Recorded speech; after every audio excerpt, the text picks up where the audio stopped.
Welcome to the Psychedelic Passage podcast. My name is Jimmy Nguyen. I am your host. Thank you so much for joining us for another installment of this podcast where we talk about all things tangible and actionable towards the pursuit of meaningful and intentional psychedelic experiences. What we've been doing over the past few episodes has been a revisit towards some topics and contents that we feel like every individual comes across as they are exploring psychedelic use. You hopefully just recently heard a update on our microdosing step-by-step process. And today I want to switch gears to talk a little bit larger than microdosing and talk about how to determine therapeutic psychedelic dosages. Now, this is something that anyone exploring psychedelics will have to come across, whether from a recreational context, whether from a spiritual context, whether from a therapeutic context, whether from a clinical context. And I want to break down the three different lenses of which I look at this topic. If you are an individual who is psychedelic curious or getting ready for a intentional psychedelic experience, obviously dosage is one of the most important factors that can come into play. I'll say straight up that even as a person who's had dozens upon dozens upon dozens of solo experiences, I generally kept my dosage the same because that's what I knew and that's what I was used to. And even as this person with that much solo experience, I still think that just having the expertise of a professional, of somebody who can advise and give you some context and some ways to think through a decision like dosage is massively important. This is especially true for the types of folks that come across our programs, which are people who might be newer to psychedelics. They may have not tried psychedelics before. They may have dabbled way back in the 60s. Maybe you've been to a Grateful Dead show and had a good time following them on tour. And then now you're circling back 60 years later, wanting to explore psychedelics in a different context. And so when I think about that, I'm like, okay, well, how do you figure out dosage with a substance that you did 60 years ago? Your body's totally different. Your life is totally different. Or if you're new to psychedelics, how do you figure that out when you've never tried the substance before? And so what I'd like to do today is talk through three different lenses or contexts of which I think about this. And of course, it's different for each individual, for each intention, for each context of the psychedelic experience itself. But I hope that by the end of this episode, you'll be able to at least apply these three frameworks, which I really do help will point you in the direction of finding that right therapeutic dosage for you.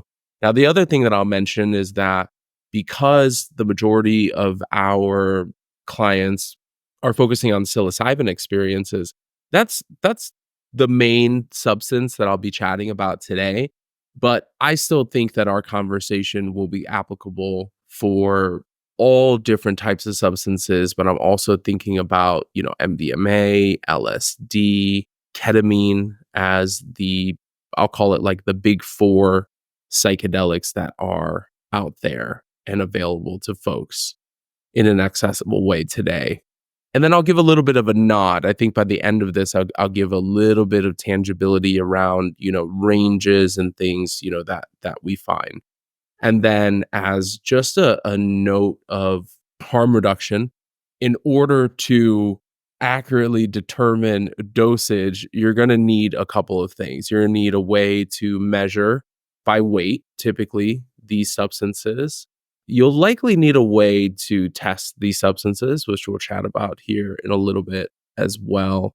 And then obviously you want to think about, storage and things of that nature, which we did an episode about that in the past, about, the logistics of using psilocybin mushrooms, which I invite you all to refer back to. When I look at this through the lens of harm reduction, I always tell people, A, you want to make sure that the substance that you think you have is the substance that you actually have. And we're seeing so many horror stories out there of smoke and vape shops that have mushroom gummies and mushroom chocolates that are now being recalled by the FDA, like is like what's happening with this company Diamond Shrooms. Or you'll hear stories about how people got like a mushroom chocolate or something, and then they go and test it, and there's actually no presence of psilocybin and psilocin. So, just a little bit of a shameless plug, I would point people to our sourcing and harm reduction guide that we give out for free. We've given this out for free to probably thousands of people at this point because I care about this from the harm reduction, world. If anybody's learned a little bit about me, is that I started a lot of this work in the festival harm reduction, drug harm reduction context, in addition to my own, therapeutic and ceremonial experiences. So in that guide, I want to highlight a couple of our community partners. Actually, really just one, but I would point you towards Miraculix. And Miraculix is a company that was a spin-off from a university study about psilocybin mushrooms. And what they were able to do, Dr. Felix Bly was actually able to create an at-home potency test kit called Q-Test.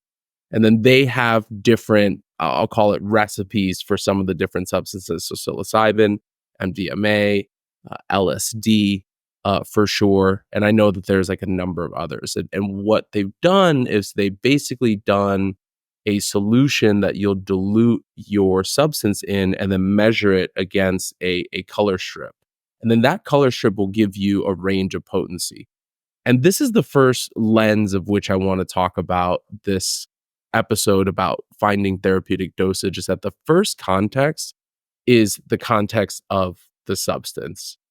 And so when you are obviously procuring the substance, it depends on how it shows up and what form. Is it coming in a microdose capsule where the fungal biomass is already ground up? Is it a whole dried intact, mushroom? Obviously, MDMA comes usually in powder form. Sometimes we see liquid form. The same with ketamine, powder form, liquid form. Or you'll get like a nasal spray or an oral lozenge. That's usually what we see with at-home programs. And then LSD is a little bit different. It's liquid that will either come onto a little piece of blotter paper, or what I think is more effective for dosing is having that in a spray as well. So when I'm looking at the context of the substance, the first piece that I would share is just that basic harm reduction stuff. Like, you want to put a fentanyl strip on, things if you can. Obviously, psilocybin mushrooms has less of a risk of that level of adulteration of substance.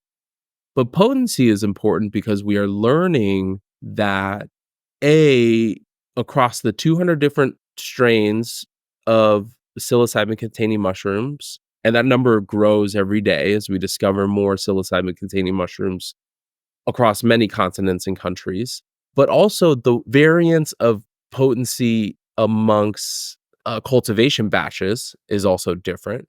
And then also you have degradation of potency over time, depending on how it's stored and depending on whether the biomass is ground down or not, right? The idea is that keeping it as intact as possible in a cool, dry space will probably preserve your mushrooms the best. And this is why a test like the at-home Miraculix Q test is so important, because you can have the same batch, the same strain, and at day zero of when you purchase it, it's a certain potency. And then if you wait 3, 4, 5 months down the road, I think the info that Dr. Bly gave me was that year over year, you could even lose about 40% of the potency. And that's just for psilocybin and psilocin. We don't even know about the other plant and fungi profiles, alkaloids, other things that contribute there. And hopefully, with more research, we'll find out. And so, in the context of the substance, I think that that is massively, massively important. And with the right tools and with the right guidance, and you can also look things up online. Like I find that arrowid.org, which has been a website that's been around for dozens and dozens of years, is massively helpful. But it's not always easy to go down, let's say, a Reddit rabbit hole or something to try to find like actionable and tangible data. And so that's the first lens that I look at this is what's the context of the substance? How did you source it? Do you know the strain, or do you at least know that it's been tested? Have you verified it with your own testing? And only then, when you get data, can you determine what the dosage should be. Right? You need good data first to be able to make that decision. To share an example, I think that there are mushroom strains that can almost like double the potency of some of the classic strains out there. And we're also seeing that just by anecdotal report, there are some certain mushroom experiences that feel a little bit like milder and gentler. So if you were in the privilege of having choice, it would be important for you to ask those right questions if you can, because the more information that you get up front, the better informed you will be from a harm reduction lens as you're moving through psychedelic experiences. And I think what is a little bit more significant to discuss then is that if you figure out the context of your substance, really the next step is working through the context of yourself. Now, there's a couple of things here. I recently was on the phone with this really, really wonderful individual, but they were suffering quite greatly. And what they were sharing was like, I've been suffering for so long. Am I too far gone in my progression of whatever this thing is for me to even have any chance with having a therapeutic psychedelic experience? And then as we spoke a little bit further and I started to ask some, compassionate and inquiring questions, we learned that there was some, personal relationship issues. There were some environmental issues in which they live. We talked through their professional and personal support system. And so it's very easy for this individual to look at this just through the lens of the singular issue of what they're dealing with. I'm dealing with a mental health issue. I've been suffering. Should I even go through with this experience? And though that's good, I want to highlight that we as Americans in this society do this quite naturally. We default to it becoming an individual issue. And when I'm thinking about the context of yourself in determining whether you are not only ready for a psychedelic experience, but the dosage that you should take if you're going to move forward, then I think about a range of different factors. Your social location, which is a broad term for not only your identity and role in society, but also social economic factors. There are some cultural factors at play. There's your family unit and network. There's the environment of your job. There's the environment of your housing stability. There's the environment of your food scarcity. There's the environment of your financial well-being, right? And so I want to share that if you're looking at the context of yourself, you should factor in these other things as well, because really what I think this individual was asking was, am I too fragile or am I too vulnerable, or do I have the tools that will help me to navigate an intentional psychedelic experience? And what I want to arrive at here in the context of yourself is that it really depends. I don't think that there's anything that's like super, algorithmic or prescriptive here. Only the individual knows what their capacity is. Like, do I have the capacity for a big experience, whether challenging, blissful, joyful, or not?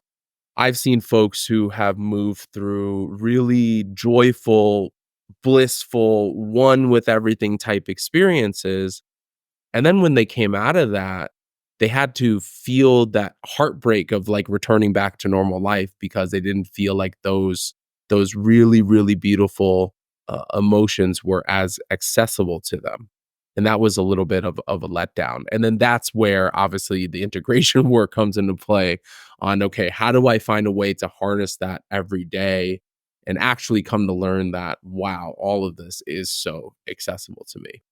Conversely, I've seen people who go through really challenging, difficult, hard to navigate experiences, usually based on their intention. I want to really work on this thing, or I want to finally feel this thing so I can move through and process it. And after that experience, whether, with it being like a pretty large and challenging and difficult experience, folks can sometimes experience a little bit of, what I would call like destabilization as they're trying to figure out, okay, how do I then like reintroduce myself to society and friends and work environment and things like that. So I think all of that also plays into the context of yourself. So when I'm looking at this context, I think, okay, what is your internal landscaping looking like? What are the things that I need to address? How much content do I have internally for me to work through? That may be a factor in determining a therapeutic psychedelic dosage. Do I feel like the content that I have needs a little bit more of a push and a larger experience as opposed to chipping away at it with microdosing? Only you'll know. And then also that context of, okay, what's my capacity? What am I capable for? What's my bandwidth right now? Or I love this phrase that I just recently learned, like, how many spoons do I have, to give for myself and others? And then you obviously want to look at this from a professional context. Do I have a therapist, psychiatrist, psychologist, a coach, a mentor who's there to support me? Psychedelic specialist or facilitator and coach as well. And then I think the third piece is, what does my personal support system look like? And what I share is that if you have more of these things in place, the higher likelihood that you are better equipped to move into larger experiences, which, regardless of how they look and feel, and regardless of if they're hard or quote unquote easy, you're going to need some help landing and re-entering and reintroducing yourself back to the normal cadence of life there. And so those are just some thoughts about the context of yourself. And I really do believe that compassionate self-inquiry in combination with somebody who knows what they're talking about, a psychedelic professional with the right questions and dialogue, can get you to the right place with this. And then, as we're looking at the third lens and framework, so what we'll do is we'll look at this last lens of how I would look at this. And then we'll dive in and we'll talk a little bit more specifically about dosage ranges and things like that. And I'll caveat to say that if you are a listener out there, I likely do not know enough about you to be able to tell you exactly what dose you should take, nor would I. What I'm trying to do here is provide enough of a dialogue for you to ask the right questions to determine this with yourself or with a professional. Okay. So the third part is the context of the experience. And what I want to combat against here is that we frame all of these psychedelic experiences up as like a one time shot. So I love, love, love the notion that folks have experienced 10 years of therapy in one night. Do I think that everybody has that experience? No.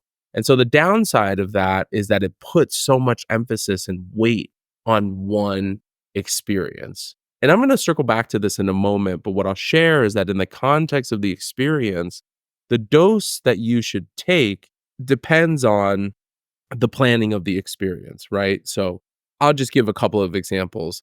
Every time that I had a solo experience in my own home by myself, I was always taking a lower dosage because I knew at some point I was gonna have to get up and fill a water or get up and, like, crawl to the bathroom and be able to use, my bodily functions and then return. So in a way, I was acting as my own, psychedelic coach or trip sitter, and therefore that required me to have a little bit of a lower dose. If you were going on a hike in nature, let's say, in a more like recreational context that also may be therapeutic, well, you're going to need to function.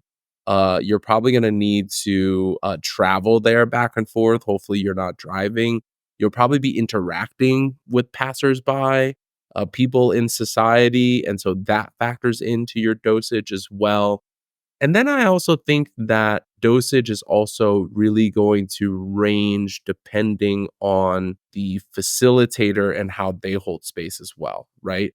So if you were in a, let's say, private residence having a therapeutic psychedelic experience, it's just important to know what the historical range your facilitator is used to working with. And likely each facilitator will also have their own, parameters around this too. So when I'm looking at the context of the experience, I find that working with the psychedelic facilitator or coach can get you into a category of possibly being more equipped to take a higher dosage. But what I'll share, and you've heard me say this in many episodes, is that higher is not always better. Like I have had some of the most meaningful psychedelic experiences, psilocybin experiences off of 1.5 grams of mushrooms. Conversely, I have also had really powerful and potent experiences at 7 grams, which I believe is the highest that I've taken personally. And certainly there are clients who have moved into, higher dosages as well. I've worked with clients who had a 2-gram experience, had a full-blown experience, and like, this is exactly what I needed. And then I've also had clients who were approaching the double digits, 10 grams, and their experience was a little bit lackluster, right? So there's also this context of yourself that's embedded in the experience too. And so the nature and way in which you are engaging in the psychedelic, I think, is really, really important here. And also, I think that framing up the experience is important to consider. Will you be laying down and moving more internally? I've had some individuals who wanted to have a more like meditative focus and a spiritual focus with psilocybin mushrooms, and therefore that led us to go into a lower dose because they wanted to have like more takeaway and more like remembrance of the experience. So talking to your psychedelic professional, I keep harping that this entire episode, but that's really a key here for you to feel informed, have a conversation with your professional. I believe you're going to arrive at a really, really great place. So to speak for a couple of minutes more tangibly, and what I'll do is I'll go through each of the different substances, at least psilocybin and MDMA, because ketamine right now, you're likely going to have to go through a clinic or a medical office where they are prescribing dosage anyways. And this is not a prescribing episode, and I'll leave it up to those, professionals. So when you're talking about psilocybin mushrooms, again, we're quantifying this weight probably in grams if you have whole dried intact mushrooms or a ground psilocybin powder of fungal biomass. And what I see there is the range anywhere probably from, 1 to 1.5 grams and then north into the double digits. But I would probably say on average, people are somewhere between 2.5 to 5 and 5.5 grams. And then I'm also trying to dispel the misnomer of what they call the heroic dose. That's a term that's been out there all over the place where basically says that anything that's less than 5 grams is not heroic. I'm going to say that if you are having an intentional psychedelic experience and really wanting to challenge your own narrative and construct in here, in your heart, that is heroic regardless of your dosage. I really want to be clear with you on that. But what we're seeing with psilocybin is that it's probably going to range somewhere in that 2.5 grams, maybe up to 5.5. And I think that really, really special consideration should be taken and really thoughtful decision making if you're going north of 5 grams. And then also I'll caveat to say that some people just need higher dosages depending on your medication profile, medication history, things like that, trauma profile, all of that. Also, you may find psilocybin extract, which is not as common, but it's important to note there because many of the clinical trials and studies are actually using psilocybin extract. So when you are reading those studies for you to get your own research and support, it's just important to know that that's different because psilocybin and psilocin represent a small percentage of the actual biomass, right? It's not all just psilocybin and psilocin, as opposed to MDMA and LSD, which is usually human manufactured. So there's going to be a much higher range of potency there. So the other thing that I think is important to mention is that if you are getting psilocybin in a chocolate bar or with any type of chocolate related to it at all, just know that chocolate is a very, very, very mild MAOI, monoamine oxidase inhibitor. Normally fine for folks, but for folks taking antidepressant medications and things like that, it's just something to consider as it relates to the potency and duration of the experience, usually increases both of those factors. With MDMA, that dosage is measured in milligrams. So just know that that's different. And because it usually comes in a crystal or powderized format, this is where you really want to test this stuff. You might go and get a reagent test kit to test and make sure that it is the substance that you think it is, and also not a variety of other substances that could be harmful. Possibly putting a fentanyl test strip on that, and then also that Q test, potency, piece too. What I'll share with MDMA is that I do feel like it wears on your system a little bit more. I think that it has a stronger effect on serotonin and using up that really great and beautiful neurotransmitter within our brains. And so I typically like to be on the lower end of that. But what we're seeing as far as average therapeutic doses is probably somewhere between 80 and 120, milligrams. And then working obviously with a professional or an individual may help you with determining those dosages. And then if you're looking at LSD, this is the smallest measurement, which is measuring in micrograms.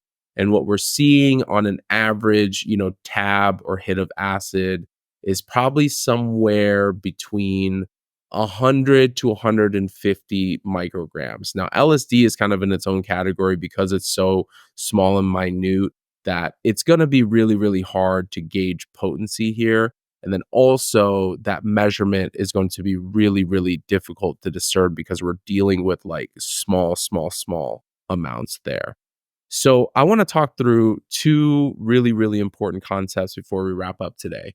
One is that when I am working with the client, one of the best practices that I have is I start with an initial dose and then I can move into 1 to 2 booster doses so that you can titrate to effect. When you're working with psilocybin, particularly, I think the moment that you start to ingest the mushroom, there's going to be a drop off effect in potency. And so if you took 2 grams in the initial dose and then followed up with 2 grams in a booster dose, let's say, then that 2 grams on that second piece would be less effective, I'll share. Now, you probably wouldn't double your dosage, 2x that, unless you weren't feeling any effect at all. So what I share with folks is that your initial dose is usually higher, and then you're probably moving into incremental dosages within 90 minutes to 2 hours for you to get up to effect. I think that the same could be done with MDMA, and I think that the same could be done with LSD. So the initial dose plus the booster doses. The other thing from an ethical standpoint is this is gonna be really hard for you to discern once you've taken the psychedelic substance, because that means that you are already in an altered state of consciousness. And when you are in an altered state of consciousness, it's hard for you, actually impossible for you, to really make consenting, informed decisions around your dosage. So to me, I think the best practice is discussing this in advance, the parameters and the limits and the preferences of how you want dosage to happen with your facilitator when you're sober. That way, you all have something that you have a playbook. You have something that you've agreed upon before you actually ingest the substance. And then the other piece that I want to talk about, which this was the thing that I wanted to circle back with, as I shared before, is that we're putting way too much reliance on one experience. And so if we are having one dose and one experience, then it's so, so, so vital and important to nail it on that experience. And certainly myself and many other people have felt that heartbreak when the dosage or the experience didn't match our intentions or our expectations. So here's the power of having a local facilitator or guide and thinking about this work in the lens of how do I build my relationship with the psychedelic substance? Because I then am a big fan of dipping your toe in and starting low and slow and then having an incremental build up towards psychedelic experiences. If you were a person who felt like they didn't have the capacity to handle a larger experience, or maybe there's a little bit of trepidation, maybe there's a little bit of nervousness. And so I am a big fan of the moderate or the museum dose. They call it a museum dose because you are proverbially g- able to go into the museum, check out the exhibits and all of that, and then, leave. So we obviously know about microdosing, we obviously know about macrodosing.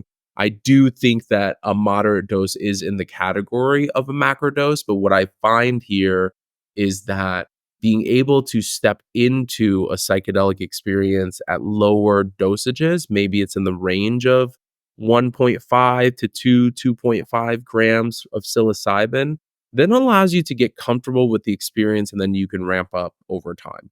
This is only possible if you have a local support system. And what I share is that it just takes the pressure off of one singular large experience. And so you don't have to nail it that one time. You can play around and test your own limits and your own preferences and your own boundaries as you're building your own relationship with the mushroom. And so that wraps up our episode today. Thank you so much. I hope that this was a helpful dialogue to have with folks. Before we go, I do want to take some time to read a testimonial from an individual who came through and had an informational consult call with our team that said, the call taker was amazing. I was anxious at the beginning of the call, which I told her when she asked how I was doing, and she made me feel comfortable and safe right away. The rest of the call was filled with warmth and support and tons of knowledge. I didn't know what to expect, but I was blown away. I don't have the words right now to explain how helpful she was, but if I could have given her a higher rating, I would have. As all of you know, it's not easy for someone to take those first steps. And when you have someone such as this call taker and your support team who followed up via email, it makes a world of difference. And so I'm grateful that ourselves and our team get to have that impact on our audience, our community, and those who are curious about a psychedelic experience. So thank you, thank you, thank you for all of your trust and allowing us to do this great and beautiful work. And I look forward to seeing you on our next episode. Thanks.